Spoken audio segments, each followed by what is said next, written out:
Good morning, everybody, and welcome to the Cambridge Advanced Accelerator podcast. My name is Cheryl, and I'm here to help you absolutely smash the Cambridge Advanced exam and feel genuinely confident using English to an advanced level in real life. This is your weekly dose of clarity, strategy, and encouragement so you can stop feeling stuck and start making real progress. So let's get this week off to a flying start. So today I wanted to talk to you a little bit about speaking.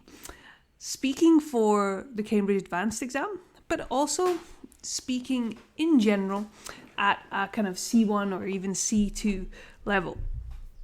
So a question that I got asked in class the other week was about the speaking exam, the photo task. So part 2 of the Cambridge Advanced Speaking exam, where, for those of you who don't know it, you get 3 photos, you have to choose 2 of them, and you have to compare and contrast them, you have to speculate, and you have to answer 2 questions, all in the space of 1 minute, which is a pretty challenging task to do, especially with that very strict timing.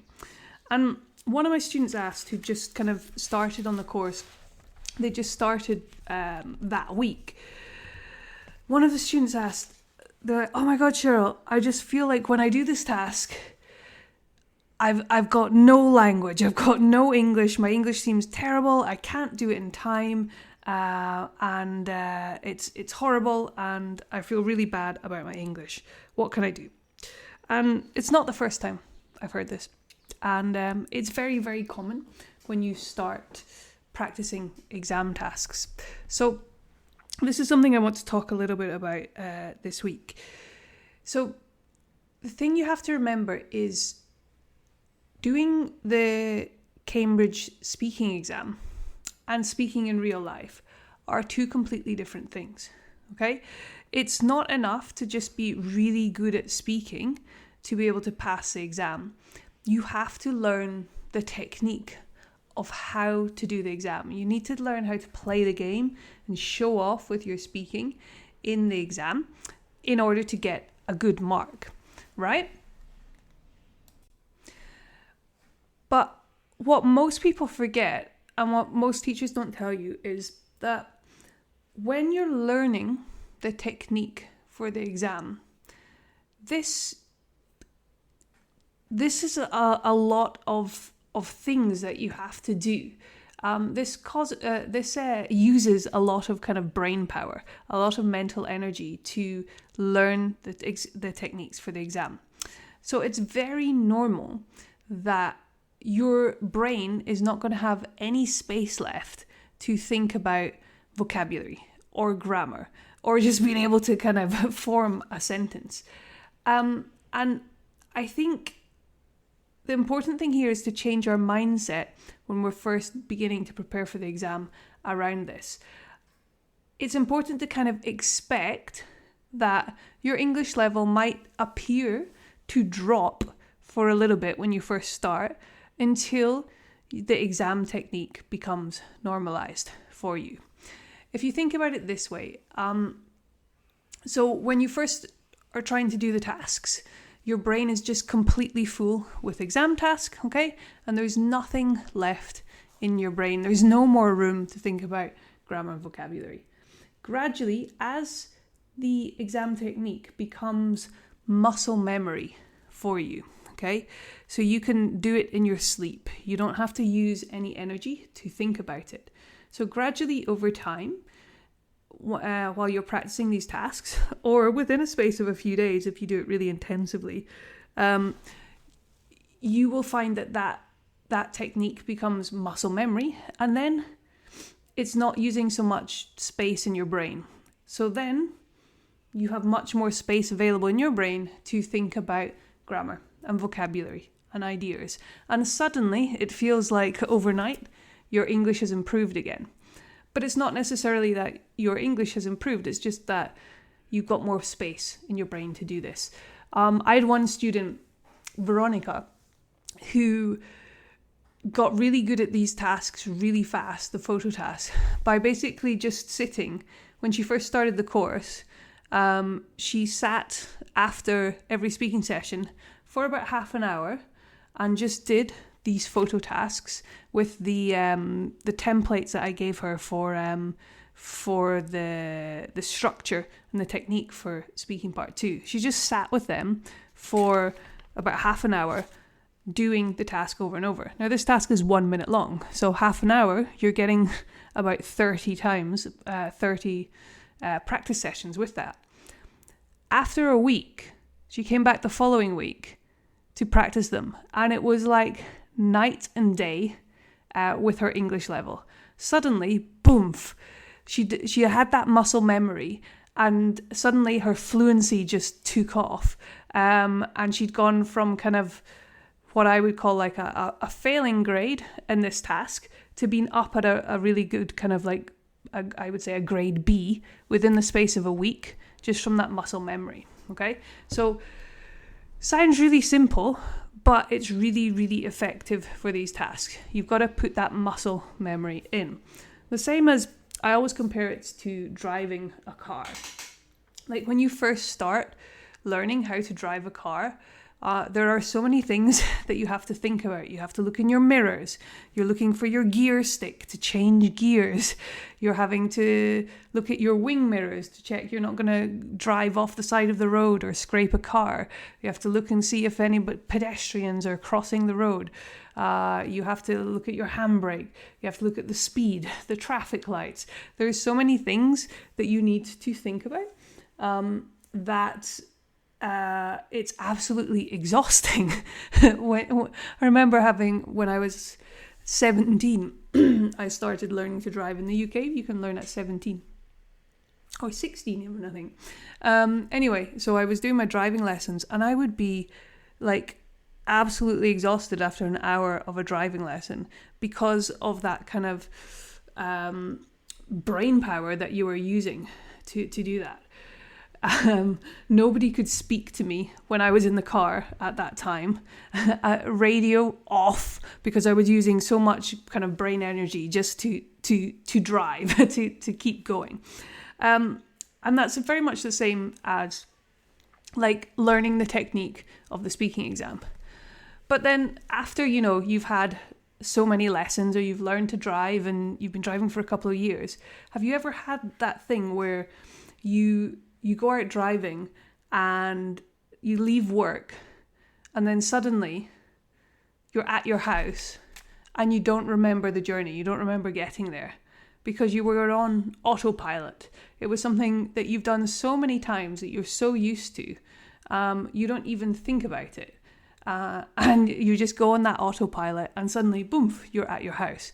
And this is thanks to that muscle memory, that repetition of tasks, which means it frees up your brain to do other things, to think about other things, to daydream if you're in your car, or to listen to music while you're in your car, or to chat to your passengers in your car. So think about it that way with the speaking exam as well. And speaking of cars, so some of you who've been listening for a couple of years now may know that I hate driving. Hate it with a passion. I have a fear of driving. I would say a phobia of driving. If you're in the car with me, you are not allowed to speak to me because I'm concentrating. The radio is not on. I am gripping the steering wheel in the correct position when you learn to drive, gripping it to death.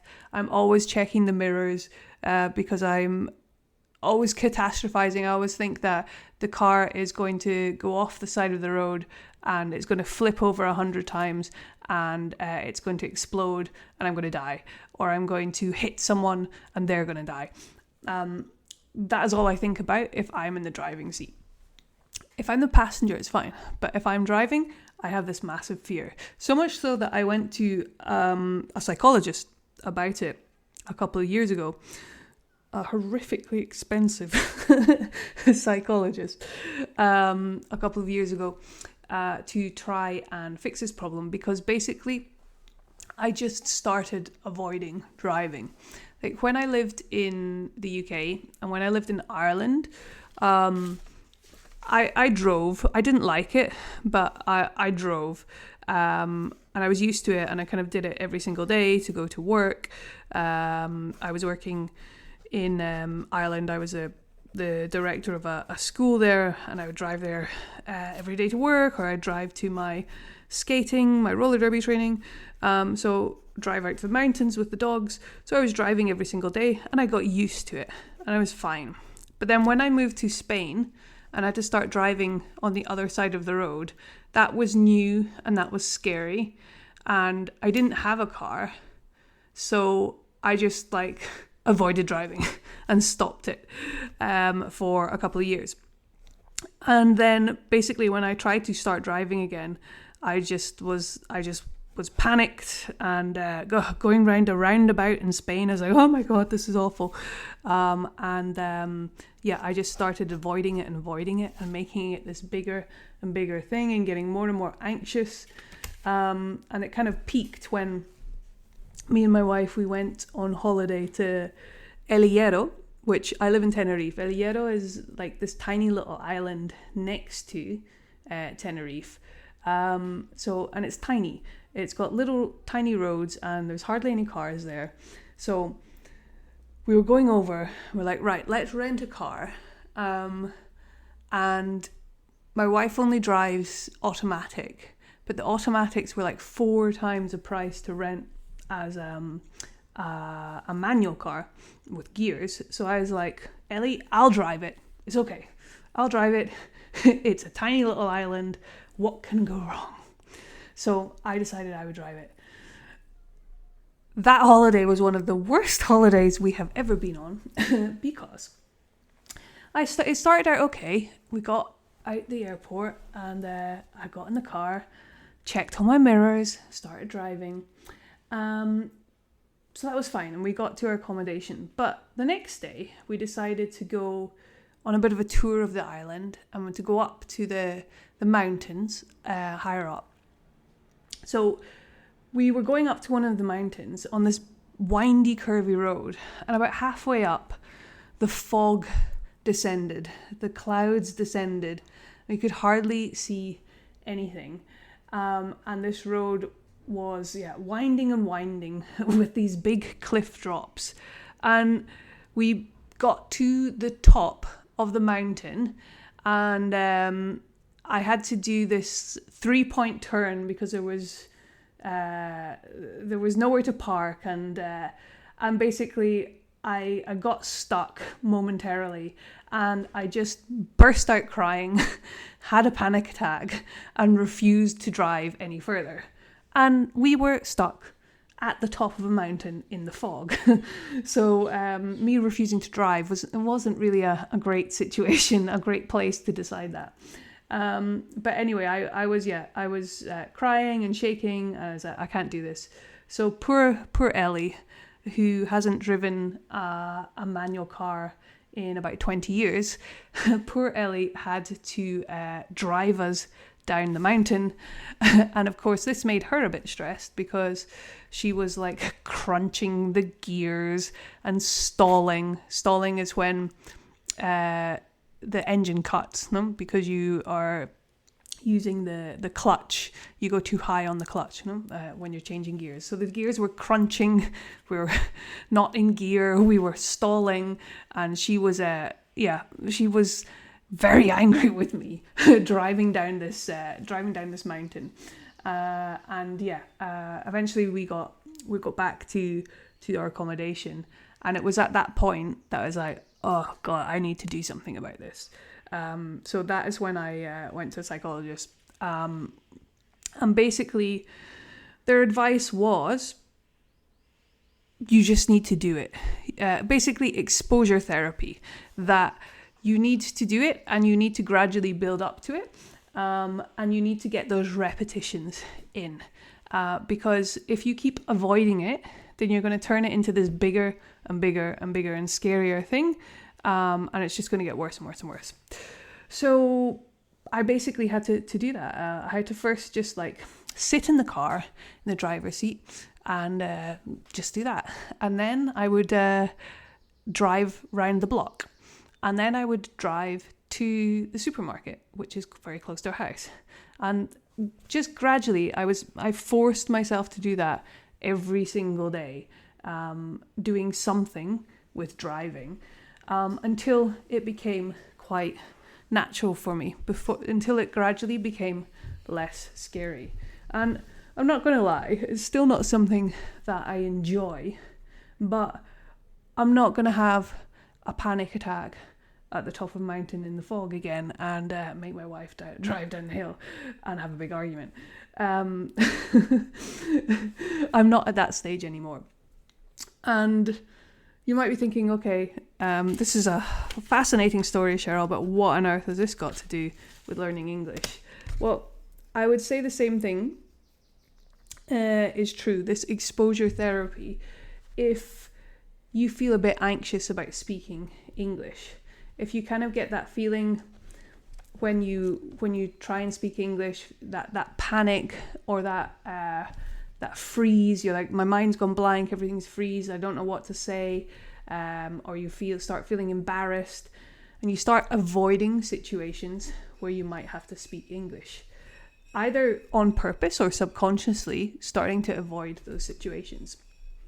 And I've had quite a lot of students join our course over the year, join the Cambridge Advanced Accelerator, who had severe anxiety around speaking, not just in English, but often kind of speaking in public in their own languages too.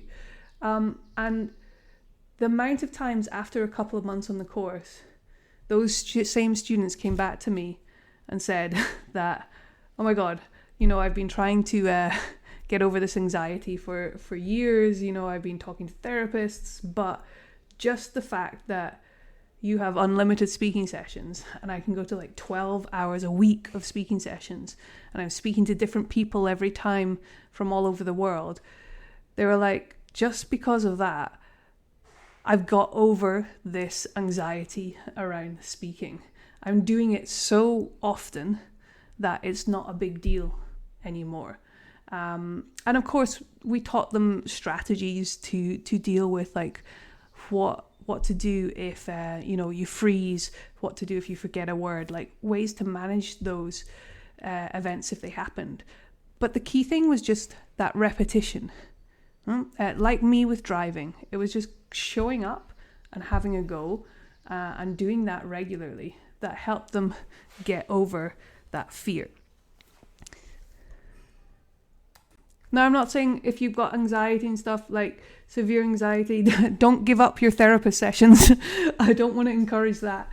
But I do think that, if you need to boost your confidence or you're feeling a bit anxious about speaking in English, then doing that little and often is one of the best things for you.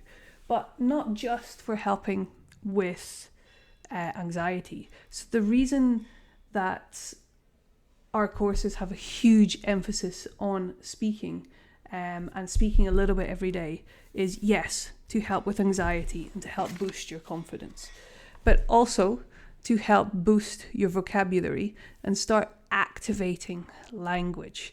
So if you find that you've got loads of vocabulary that you can see it when you're reading or listening, you can see it and you can understand it, but it never comes to your mind when you're speaking.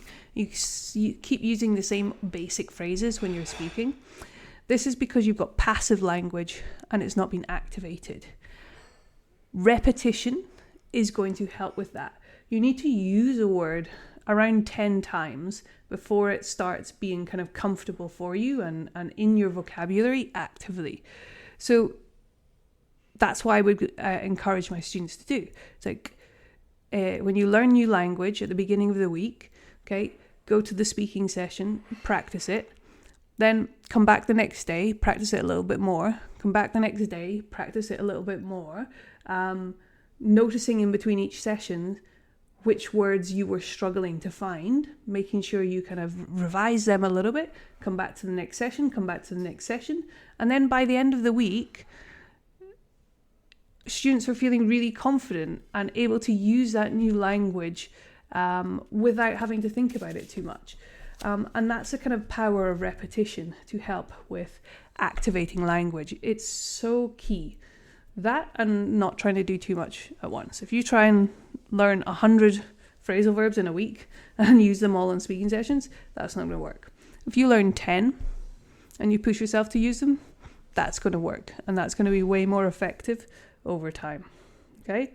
Third thing that having these regular speaking sessions is going to help you with is that muscle memory that we were talking about earlier with exam tasks. Okay, the more repetitions that you get in with those exam tasks, then the faster that's going to turn into muscle memory, and then you're going to have more space and brain power in your brain for using all this new language. So often the issue is not that the vocabulary is not coming to your mind when you're speaking. Often it's just that, remember that there's not enough space in your head because you're focusing on the exam technique. So basically, speak a little bit every day. This is awesome for your English, and it's really going to help boost your exam scores, boost your confidence going into the exam, but also boost your fluency levels and your vocabulary as well. And if this is something that you personally need help with, feel free to reach out on Instagram, Cambridge Con Cheryl. Send me a message. We could have a little chat about your situation, and I can give you a bit of help and advice on how best to improve things with your speaking for you. Everybody's different. Everyone has different strengths and weaknesses. So let's see what works for you. And that's it, guys. That's it for this session. I hope you found it useful. Let me know.